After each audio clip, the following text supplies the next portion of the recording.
नमस्कार, मी सुवर्णा होम किचनमध्ये तुमचं परत एकदा अगदी मनापासून स्वागत। सगळ्या सबस्क्रायबरचे धन्यवाद, सगळ्या व्ह्यूअर्सचे मनापासून आभार।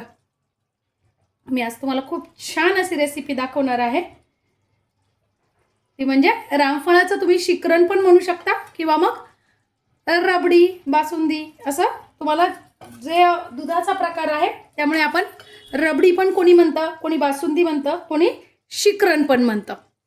तर बघा, मी इथं मस्त असं रामफळ पिकलेलं घेतलेलं आहे। वा, आपल्याला काय करायचं आता, त्यातला सगळा गर काढून घ्यायचा आहे। बघा, साल नाही घ्यायचं आहे। खूप सुंदर होती ही रेसिपी। या दिवसातच येतात रामफळ, पण आपण असं रामफळ नाही खात पटकन। अशी जर तुम्ही करून खाल्लं ना, खूप सुंदर पण लागतंय आणि खाल्लं पण जातं।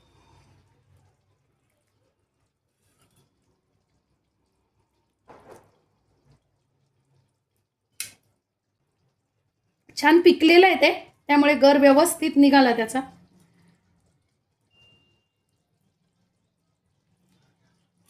बघा, या पद्धतीने मी सगळा गर काढून घेतलेला आहे।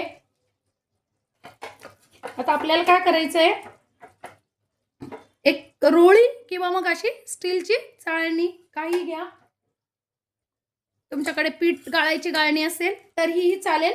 आपल्याला हे सगळं असं गाळून घ्यायचंय, म्हणजे बिया वरच्यावर राहतील। बघा, या पद्धतीने खूप पटकन होतं हे, अजिबात वेळ लागत नाही। असं जर पटकन होत नसेल ना, तर काय करायचंय, बघा घट्ट जर असेल खूप, तर काय करायचंय आपल्याला, थोडंसं असं दूध टाकायचंय, म्हणजे अगदी पटपट होतं। तुम्ही भांड्यातनं थोडंसं दूध जेवढं लागेल ना तेवढं काढून घ्या, म्हणजे मोठ्या पातेल्याला हात लागणार नाही। असं जर केलं ना तर पटकन गर खाली पडतो। वा,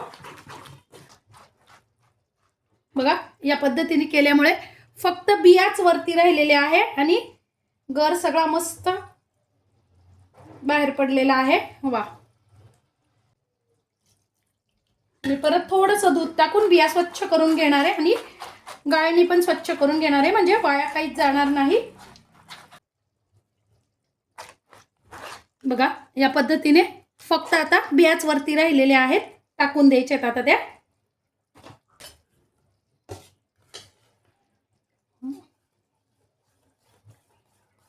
बघा, मस्त असा घट्ट फक्त रामफळ खाली राहिलेला आहे। आता काय करायचंय, आपल्याला पाहिजे तसं दूध घालून घ्यायचंय। बघा, घट्ट पातळ तुम्हाला कसं आवडतं तसं तुम्ही दूध घालून घ्या।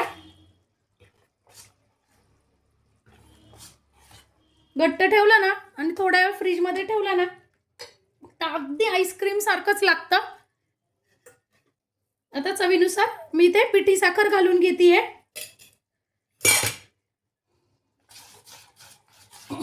आणि अर्धा चमचा वेलची जायफळची पूड घालायची आहे। तुम्ही फक्त वेलचीची पूडही घालू शकता। मी वेलची आणि जायफळ दोन्ही घातलंय, आमच्याकडे आवडतं।